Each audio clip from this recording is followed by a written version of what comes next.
Hello दोस्तों, आप सभी का स्वागत है आपके अपने चैनल स्ट्रगल पॉइंट में। तो दोस्तों, यह एनसीईआरटी क्लास 10th मैथ का प्रश्नावली 8.1 का पहला प्रश्न है, जिसको हम लोग इस वीडियो में हल करेंगे। ठीक है, और यह आपके एग्ज़ाम के लिए बहुत ही इम्पोर्टेंट प्रश्न है। इस टाइप के प्रश्न आपके एग्ज़ाम में पूछता है। ठीक है, तो आप लोग अगर कुछ भी नहीं पढ़े होंगे फिर भी आप लोग इस वीडियो को अंत तक देख लेते हैं तो इस टाइप के प्रश्न को आप लोग बहुत ही आराम से हल कर सकते हैं। ठीक है, तो चलिए वीडियो को शुरू करते हैं और इस प्रश्न को हल करते हैं। ठीक है, तो इस प्रश्न को हल करने से पहले आप लोग को त्रिकोणमितीय अनुपात के बारे में पता होना चाहिए। तो चलिए उसको सबसे पहले हम लोग जानते हैं। ठीक है, तो उसको जानने के लिए हमें एक समकोण त्रिभुज की आवश्यकता पड़ेगी। ठीक है, ये समकोण त्रिभुज क्या होता है? तो समकोण त्रिभुज भी एक त्रिभुज है जिसमें एक खासियत बात होता है कि इसमें एक 90 डिग्री का कोण होता है। ठीक है, तो चलिए यहाँ पे हम समकोण त्रिभुज बना लेते हैं। ठीक है,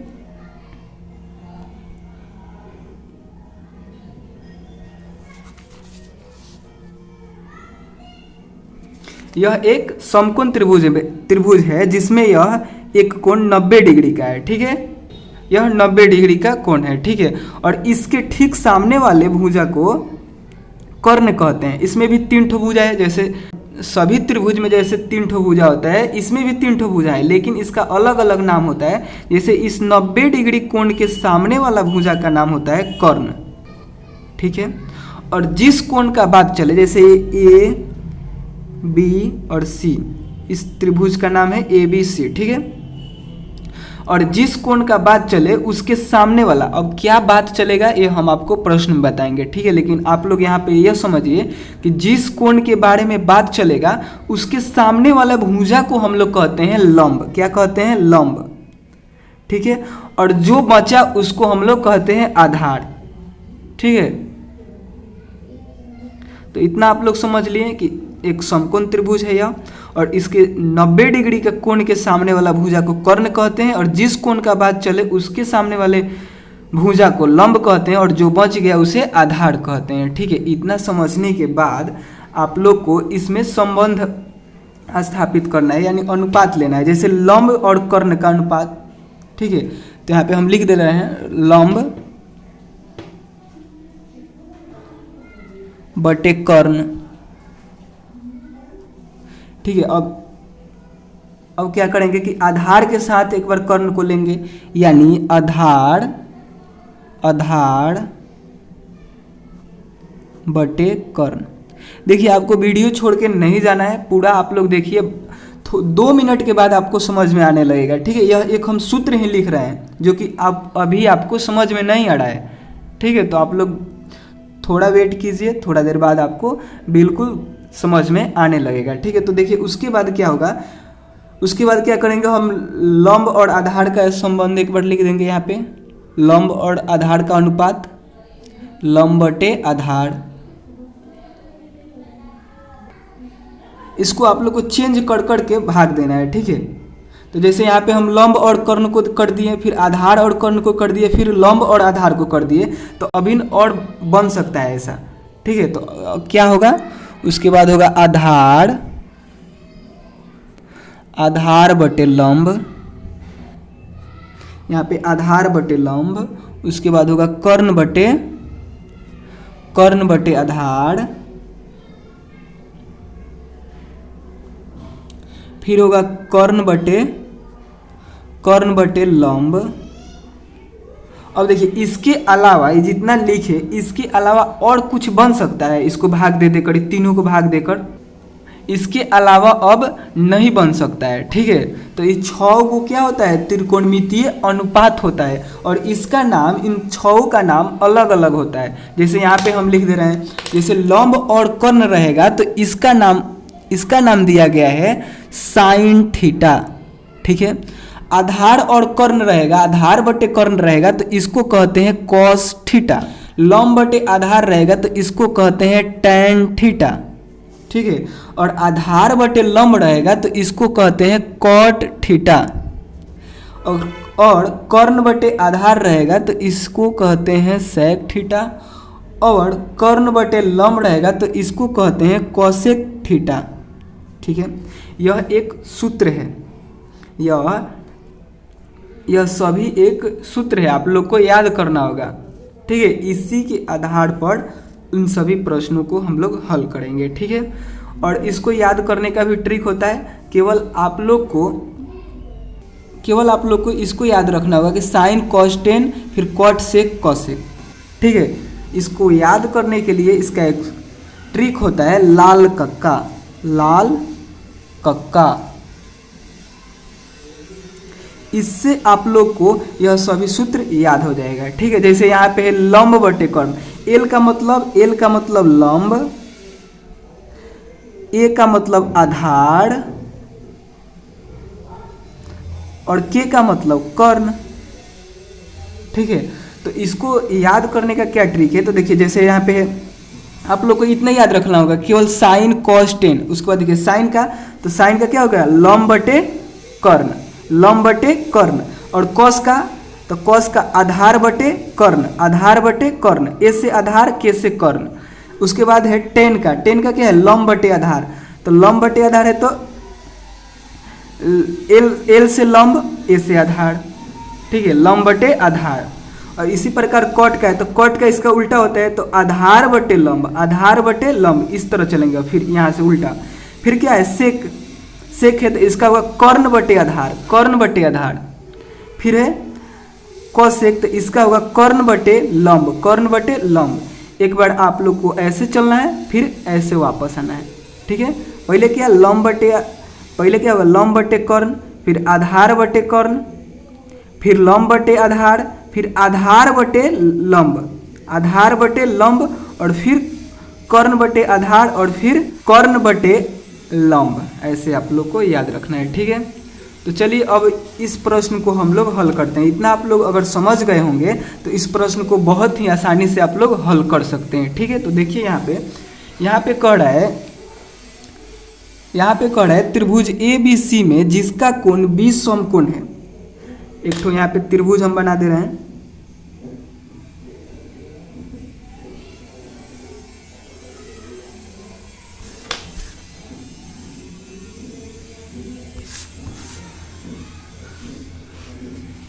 कह रहा है कि त्रिभुज ABC में जिसका कोण 20 समकोण है। ये जो कोण है यह B वाला, यह समकोण है, यानी यह कोण हो गया A और यह कोण हो गया B, और यह कोण हो गया A और यह कोण हो गया C, और B क्या है समकोण है। ठीक है, समकोण है AB जो यह जो भुजा है यह कितना है 24 सेंटीमीटर का है यह।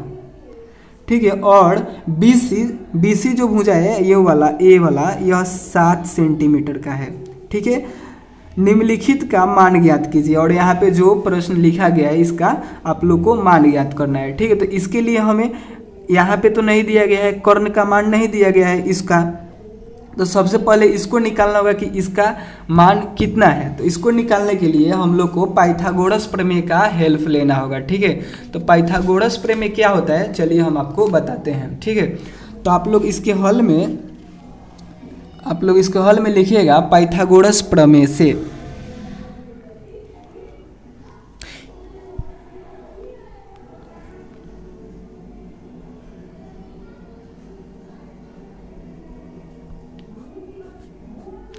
पाइथागोरस प्रमेय से, तो पाइथागोरस प्रमेय क्या होता है कि लंब का स्क्वायर प्लस आधार का स्क्वायर बराबर होता है कर्ण का स्क्वायर के। ठीक है, तो इसमें अगर इस कोण का बात चलेगा तो इसमें कौन सा आधार हो जाएगा, ये आधार हो गया, और ये क्या हो गया लंब हो गया। जिस कोण के बात चलेगा उसके सामने वाला क्या होता है लंब होता है। तो इसमें देखिए इसमें क्या होगा जो लंब है, लंब कितना है 24 सेंटीमीटर, तो लंब यहाँ पे लिख देंगे 24 सेंटीमीटर का स्क्वायर, प्लस आधार कितना है 7 सेंटीमीटर, तो 7 सेंटीमीटर का स्क्वायर बराबर कर्ण नहीं दिया है तो कर्ण कर्ण नहीं दिया है तो यहाँ पे लिख देंगे AC। कर्ण क्या है? AC। तो AC का स्क्वायर, ठीक है। अब इन सबको हम लोग हल करेंगे, ठीक है। तो 24 का जब आप लोग स्क्वायर कीजिएगा तो यह आएगा 576 प्लस 7 का स्क्वायर कितना होगा? 49। और AC का AC स्क्वायर ही रह जाएगा, ठीक है। और जब इस दोनों को जोड़िएगा तो ये हो जाएगा 625 हो जाएगा। और AC का AC ही रहेगा, ठीक है। और AC का जब स्क्वायर आप लोग हटाइएगा तो इधर रूट चढ़ जाएगा, ठीक है। जब इधर से स्क्वायर हटेगा तो इधर रूट चढ़ जाएगा, ठीक है। और जब इसको रूट से निकालिएगा तो यह 25 हो जाएगा, ठीक है। क्योंकि देखिए रूट के अंदर 2 गो 7 रहेगा तो एक 7 आप लोग निकाल दीजिएगा, ठीक है। तो यहाँ पे भी 625 का वर्ड 625 को आप लोग 2 भाग में तोड़िएगा, यानी 25 गुने 25 अगर कीजिएगा तो 625 हो जाएगा, यानी 1 ठो 25 आप लोग बाहर निकाल सकते हैं। अगर 49 रहता तो 49 को दो भाग में तोड़ते और एक साथ निकाल देते बाहरी। वैसे ही 625 को 2 भाग में तोड़कर इसको एक बाहर निकाल दिया, ठीक है। तो यानी आप लोग ये भी कह सकते हैं कि 625 का वर्गमूल 25 होता है, ठीक है। तो इसको 25 को बाहर आप लोग निकाल दीजिएगा, ठीक है। उसके बाद देखिए AC कितना हो गया? AC 25 आ गया, तो यहाँ पे लिख सकते हैं कि 25 सेंटीमीटर, ठीक है। तो चलिए अब हम लोग इस प्रश्न को आसानी से हल कर सकते हैं क्योंकि तीनों भुजा का मान हम लोग को पता चल गया है। तो यहाँ पे लिखेंगे, पहला में लिखेंगे, पहला का क्या है? पहला है साइन A बराबर, तो साइन A बराबर क्या होता है? ये का पूछा है यहाँ से, तो साइन का सूत्र क्या होता है? तो यहाँ पे देखिए साइन का सूत्र क्या होता है? लंब बटे कर्ण। तो यहाँ पे लिख दीजिएगा लंब बटे कर्ण। अब यहाँ पे खोजिए और देखिए यहाँ पे ध्यान देने वाला बात है, कह रहा है साइन ए का बात हो रहा है। किस कोण का बात हो रहा है? इस कोण का। वहाँ पे हम बताए थे ना, जब हम पहले यहाँ पे फोटो बनाए थे तो यहाँ पे बताए थे कि किस कोण का बात होगा। तो क्या बात होगा? यही बात होगा कि साइन ए कह रहा है, यानी इससे हम लोग देखेंगे कि लंब कौन है और आधार कौन है, ठीक है। तो इस कोण का लंब कौन कहलाएगा? यह, ठीक है। तो यहाँ पे लिखेंगे लंब क्या हो जाएगा? लंब होगा 7 और कर्ण कितना हो जाएगा? 25, ठीक है। तो इसका आंसर यही होगा। उसके बाद देखिए फिर इसमें पूछा था कि cos A, तो cos A का सूत्र क्या होता है? cos A का, तो cos का सूत्र होता है आधार बटे कर्ण। तो कोण A के लिए आधार कौन है? कोण A के लिए आधार है 24, ठीक है। क्योंकि देखिए जिस कोण का बात होगा उसके सामने वाला क्या कहलाएगा? लंब कहलाएगा। तो ई हो गया लंब, तो ई हो गया आधार। कर्ण तो बदलेगा ना कभी, क्योंकि 90 डिग्री वाले के सामने वाला भुजा को ही कर्ण कहते हैं, ठीक है। तो ये आधार हो गया। तो यहाँ पे कह रहा है कि cos A का मान पूछा है, तो आधार के स्थान पर क्या है? 24 सेंटीमीटर, तो 24, और कर्ण के स्थान पर 25, तो इसका यही हो जाएगा, ठीक है। शायद आप लोग समझ रहे होंगे, ठीक है। नहीं समझ में आएगा तो आप लोग कमेंट कीजिएगा, फिर से हम बताएंगे, ठीक है। और देखिए दूसरा प्रश्न है इसी का, दूसरा प्रश्न है साइन C। अब क्या किया? कोण नहीं बदल दिया। प्रश्न तो वही है लेकिन क्या किया? कोण बदल दिया। अब इसके हिसाब से बताइए, तो इसके हिसाब से लंब कौन है? इसके हिसाब से लंब ई वाला है, 24 सेंटीमीटर वाला। तो लंब बटे इसका सूत्र होता है साइन C का सूत्र होगा, साइन थीटा का सूत्र होगा लंब बटे कर्ण। सूत्र तो वही रहेगा, सूत्र नहीं चेंज होगा, केवल लंब और आधार चेंज होगा, कर्ण भी वही रहेगा। तो C के हिसाब से लंब कौन है? C के हिसाब से लंब 24 वाला है, तो लिखेंगे 24 बटे, और कर्ण तो 25 से रहेगा, तो 25 कोमा इसके बाद है cos C, सॉरी यहाँ पे गलत कर दिया हम, cos C का मान बताना है, ठीक है। तो cos का सूत्र क्या होता है? cos का सूत्र होता है आधार बटे कर्ण। तो यहाँ पे लिखेंगे आधार, शॉर्ट में लिख दिए हम आधार, बटा में कर्ण, ठीक है। और C वाला, C के हिसाब से आधार कौन सा है? आधार नीचे है, और ये क्या हो गया, लंब हो गया। तो आधार 7 हो गया, तो यहाँ पे लिखेंगे 7। और कर्ण कौन सा है, 25, तो 25 लिख दिए। ठीक है, और ठीक है, तो इस प्रश्न का हल इसी प्रकार होगा। ठीक है, इस प्रश्न में ये 2 प्रश्न पूछा था जिसका हम लोग यहाँ पे हल कर दिए। ठीक है, तो अगर आप लोग को वीडियो पसंद आया हो तो प्लीज़ लाइक कीजिएगा, और चैनल को सब्सक्राइब नहीं किए होंगे तो सब्सक्राइब भी कर लीजिएगा। ठीक है, इसी प्रकार का वीडियो आप लोग को एग्ज़ाम तक मिलते रहेगा, जिससे आप लोग मैथ में अच्छा स्कोर कर सकते हैं। ठीक है, और आप लोग को मैथ का कोई भी प्रश्न समझ में नहीं आ रहा है तो आप लोग कमेंट करके पूछ सकते हैं। ठीक है, तो चलिए मिलते हैं अगले वीडियो में, तब तक के लिए बाय दोस्तों।